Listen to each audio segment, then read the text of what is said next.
This video is brought to you by privacy.com.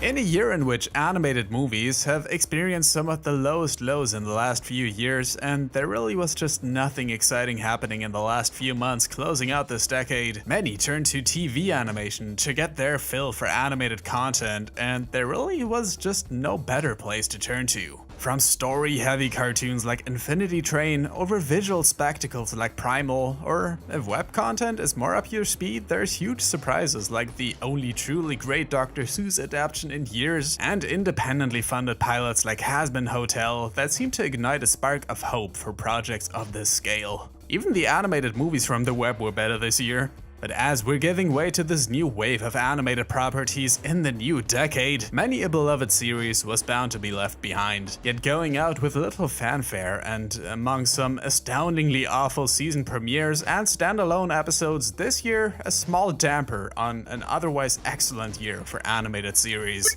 As is tradition on this channel, second year running, I want to go over 10 examples that stood out to me the most, as there's no reason I should be the only one exposed to John K's wrath. Oh, the babies. Those babies.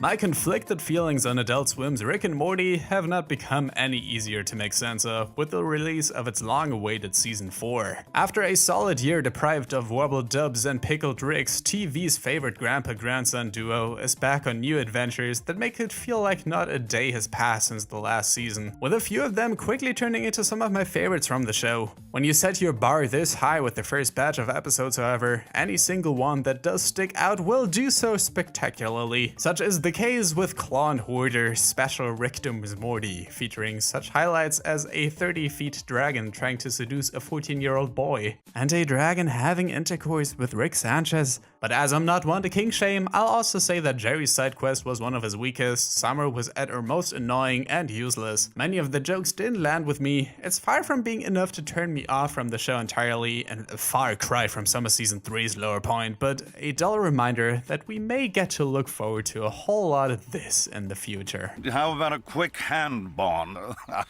I like doing it. You're embarrassing yourself. I'm closing the door. Soul teasers. As most people have moved on over from the Teen Titans Go hate wagon onto Cartoon Network's new adventure Total Drama-Rama, many of this show's antics have largely gone ignored, and as there's really no saving that one's reputation at this point, I might as well look at the one episode that stuck out to me the most this year, Curse of the Booty Scooty. A premise built entirely around puns, filled with obnoxious fart jokes, reused animation, and poor character interactions that makes it feel like all the Titans just met for the first time. This episode feels like everything people kept accusing the show of being years ago actually condensed into 11 painfully long minutes. I don't know why the show still feels the need to introduce new characters when this role could have easily been filled by many of the other obnoxious side characters, which I could overlook if there was anything of substance to this episode of what is supposed to be a comedy series. But if your kid isn't completely hooked on fart jokes or the concept of losing your rear end to a deranged pirate, then good luck finding the target demographic for this one. I'm not gonna stay out here, you guys. It's just, does anyone have a real question? You're not taking my feces, so unless you have a football question, we're done here. Can we buy your poop?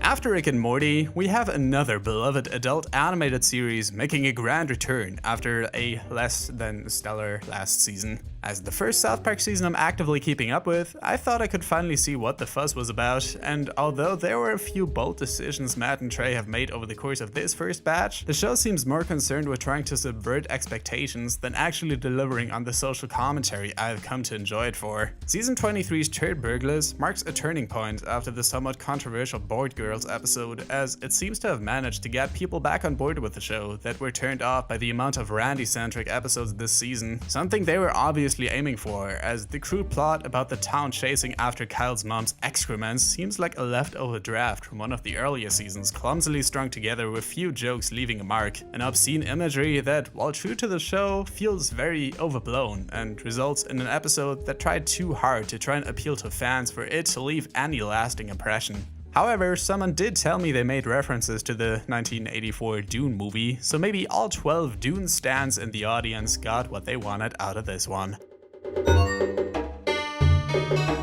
The amazing world of Gumball's legacy will either be one of immense adoration for its style of writing and imaginative presentation, or ridicule for its off-the-wall brand of humor and ephemeral topical references that often don't seem to stand the test of time. While I still haven't fully decided where I stand on this, I do think the last season of the show had high points that lived up to what came before it, and was sad to see the announcement that there would be no further episodes right after the utter confusion over what episode they chose to conclude the show with. The Inquisition is a very basic episode about the show's main antagonist Rob plotting a scheme to turn Elma Junior High students into human beings, going with the obvious disguise of a Superintendent Evil, something the show obviously calls itself out on. While it features the show's usual trademark desire to break the fourth wall at every possible turn, it fell flat on its face, with many of the jokes it tried to tell, while jokes about the characters' appearances and gumball flossing didn't go to improve the experience.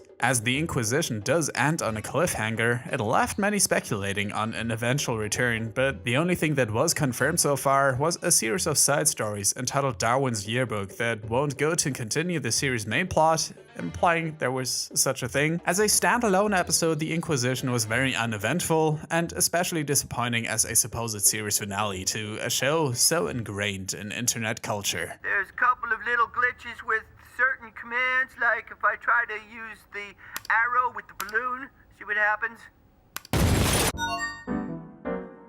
As one of two people who still regularly keep up with Cartoon Network's We Bare Bears, it still shocks me how huge a success the show appears to be for the station as one of the most marketable brands of merchandise, with a spin-off series and a movie slated for 2020. While I'm excited to see more of the show that I feel does a good job at maintaining a very nonchalant and calming feel with each new release, episodes like Ranger Norm make me worried for whatever new they've planned for these side projects, as the show appears to struggle with more eventful plotlines like this episode, where the new Ranger, Norm, turns out to be an evil golf course planner threatening to demolish the forest. This twist is revealed within the first 3 minutes of the episode, despite first painting Ranger Tab's substitute as the sweet, innocent guy who only wants what's best for the bears, with them not trusting him at first, and only after he gives up on trying to be friends with them do they start to warm up to him. While I could think of plenty other animated shows who made a reveal like this work, Ranger Norm seems to try and juggle two different episode concepts about being too judgmental and facing danger on your own, with little going for it in terms of cohesion, as these 11 minutes seem to drag on for longer than they should have, until the Ranger Avengers come along to remind you that there's probably still new We Bare Bears toys on the way.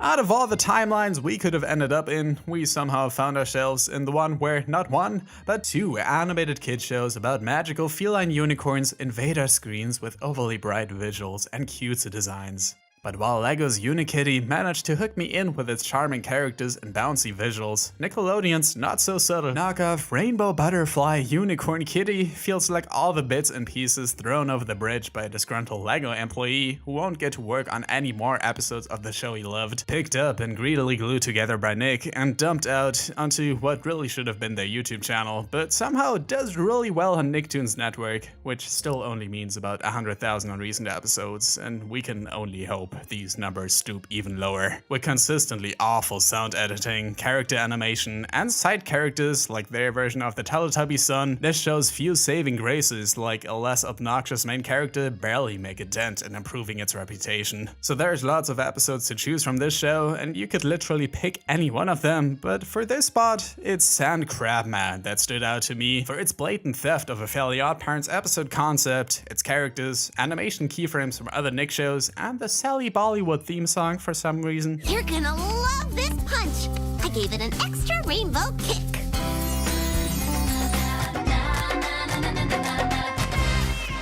I couldn't think of a better metaphor if I tried, and it's really only adding insult to injury that Unikitty was cancelled while this show is still on the air.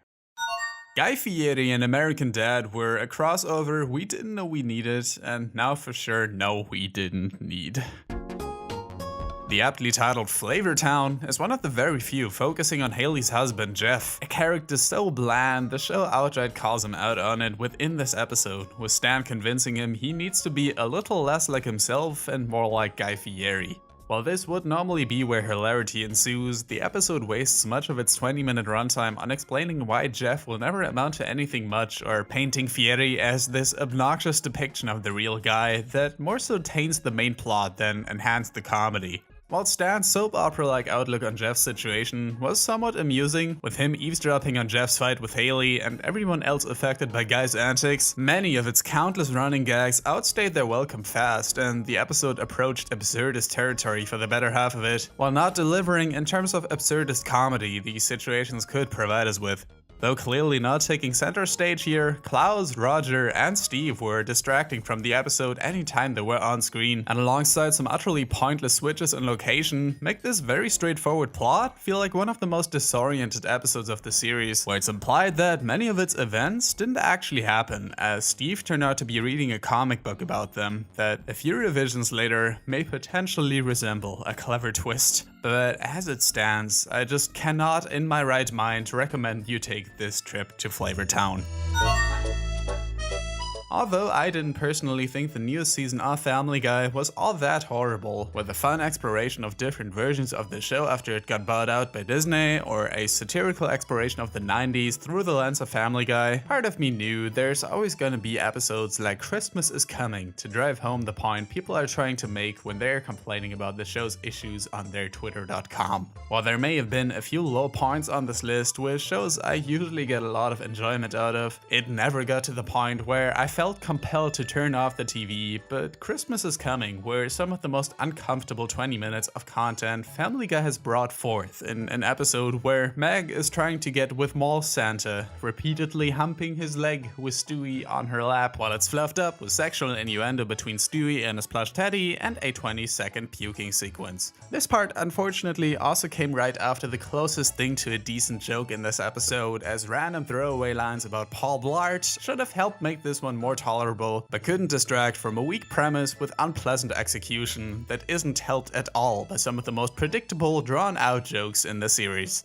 Specials like this are supposed to be a distraction from all the hardships in the world, but all this episode made me want to do is turn off the TV and spend time with loved ones, and Lord knows that's not what the holidays are about. So picture my surprise when I saw that out of all of Fox's currently airing adult animated series, it was Blast the Hearts that had the most pleasant holiday special in 2019, as that show actually has surprisingly consistent quality and managed to get a good laugh out of me, while featuring charming characters with a tone akin to that of King of the Hill. It really does a commendable job filling the void that show left behind, and frankly, I'm not afraid to call myself a Heart fan. Be on the lookout for signs of frostbite, whiteouts, and when driving, always assume you're on black ice. The silent killer, Big.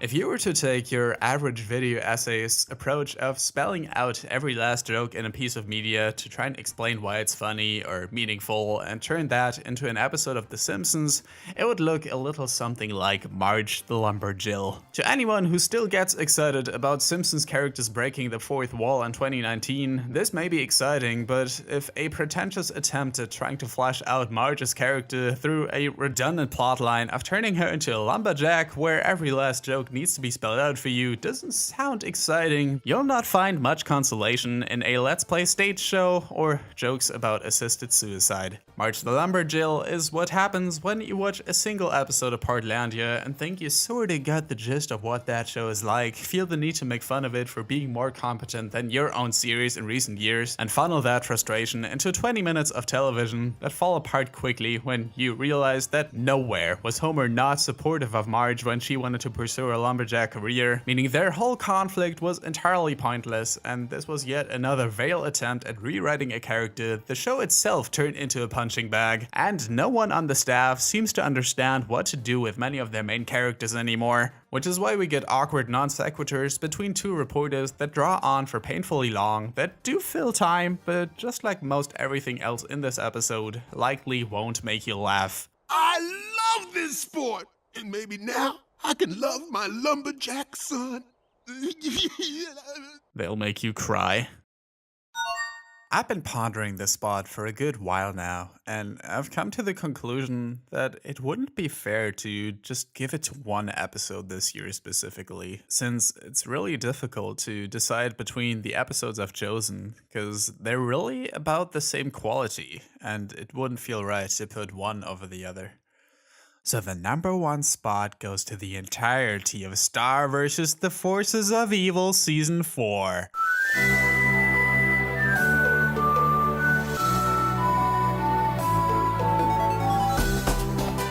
Hey, so did you know I used to make videos on this show? Did you know I made theories on the show that I used to record covers of songs from the show? Did you know that I used to like Star vs. the Forces of Evil?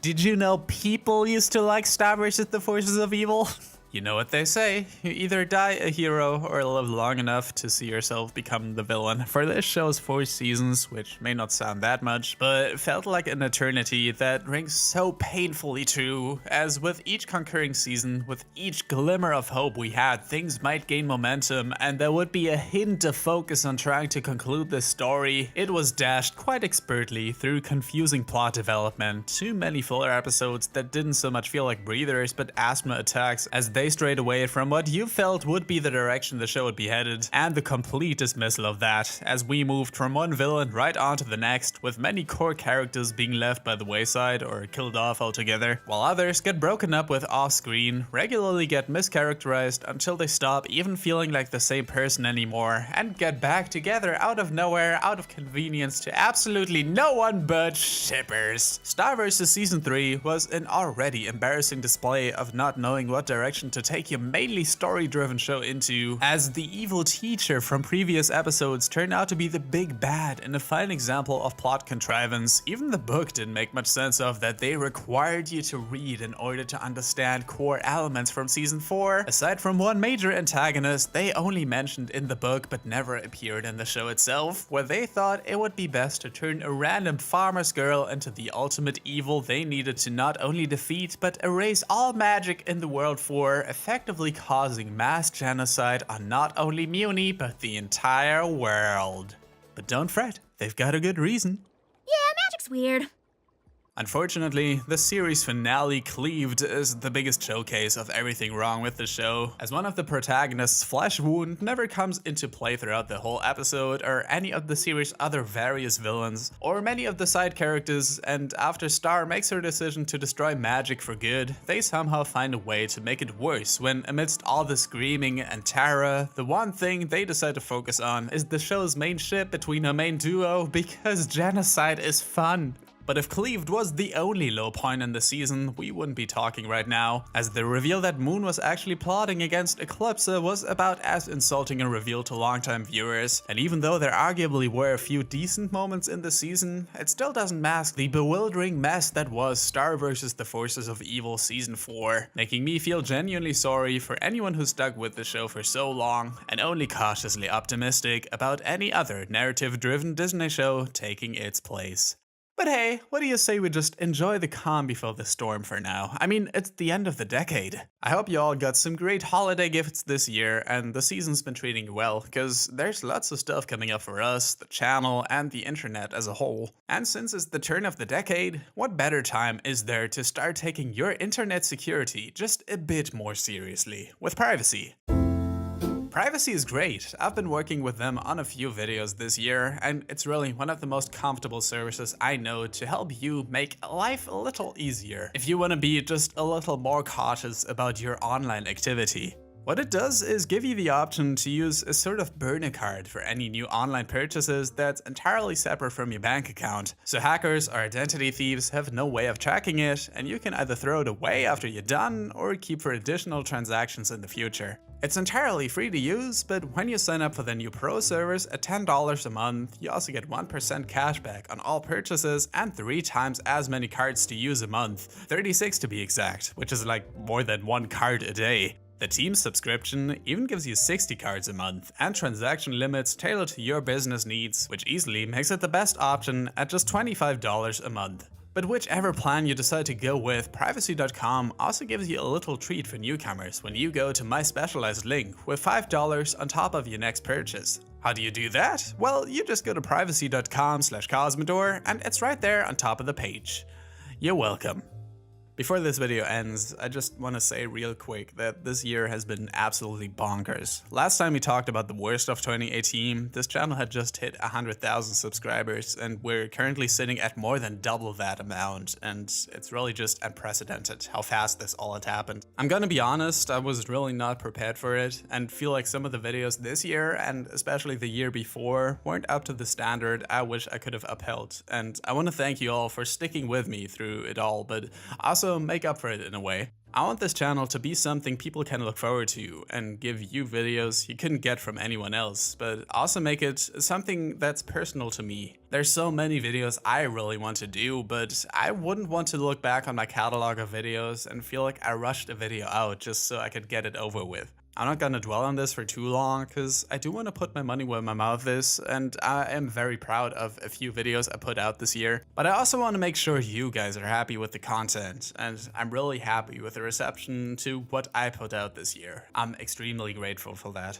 Thanks to everyone who supported me in 2019, to my patrons, to the people on Twitter, my friends, and that one guy who kept complaining I only made videos on the worst content of the year. Because just for you, I'm not gonna make a best of this time. You brought this upon yourself.